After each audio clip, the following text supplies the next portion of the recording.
आज की कहानी का शीर्षक है न्याय का महत्व। एक राजा था जिसे शिल्पी कला अत्यंत प्रिय थी।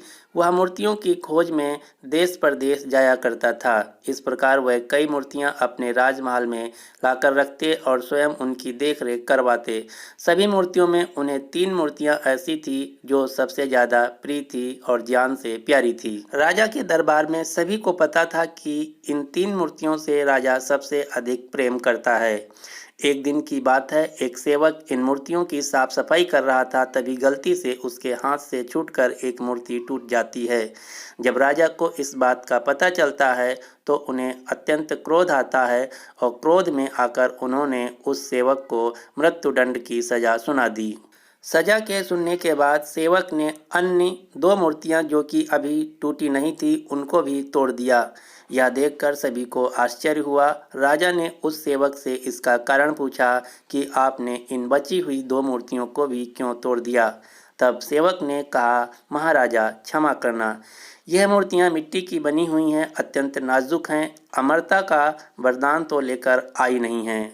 आज नहीं तो कल इन मूर्तियों को टूटना ही था। अगर मेरे जैसे किसी प्राणी से टूट जाती तो उसे अकारण ही मृत्यु का भागी बनना पड़ता। मैंने इन 2 मूर्तियों को इसलिए तोड़ दिया ताकि अन्य 2 लोगों की मृत्यु होने से बच जाए। मुझे तो मृत्युदंड मिल ही रही है, क्योंकि मैं एक तोड़ूं या 2, इसलिए मैंने अन्य 2 मूर्तियों को भी तोड़ दिया और अन्य 2 लोगों की जान बचा ली है।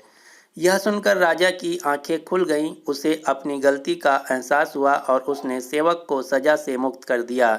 इस तरह सेवक ने सिखाया, सांसों का मूल्य न्यायाधीश के आसन पर बैठकर अपने निजी प्रेम के चलते छोटे से अपराध के लिए मृत्युदंड देना उस आसन का अपमान है।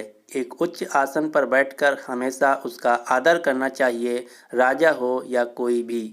अगर उसे न्याय करने के लिए चुना गया है तो उसे न्याय के महत्व, इम्पोर्टेंसी ऑफ जजमेंट को समझना चाहिए।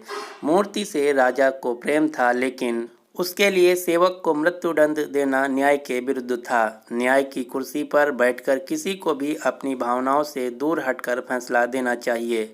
राजा से कई गुना अच्छा तो वो सेवक था जिसने मृत्यु के इतना समीप आते हुए भी पराहित का सोचा और 2 अन्य मूर्तियों को तोड़कर 2 अन्य लोगों की जान बचा ली। यह कहानी हमें अपने जीवन में भी बदलाव करने के प्रति प्रेरित करती है। कभी कभी हमारी प्रिय वस्तु के टूट जाने अथवा खो जाने पर हम अपने पर ही गुस्सा करते हैं। हम एक वस्तु और रिश्ते के फर्क में भूल जाते हैं और अनादर करने लगते हैं, जो कि गलत है। यह कहानी हमें शिक्षा देती है कि आवेश में आकर कभी कोई निर्णय नहीं लेना चाहिए। तो यह कहानी यहीं पर समाप्त होती है। आपको इस कहानी से क्या सीख मिलता है, आप हमें कमेंट बॉक्स में ज़रूर बताइए। इस कहानी को सुनने के लिए धन्यवाद।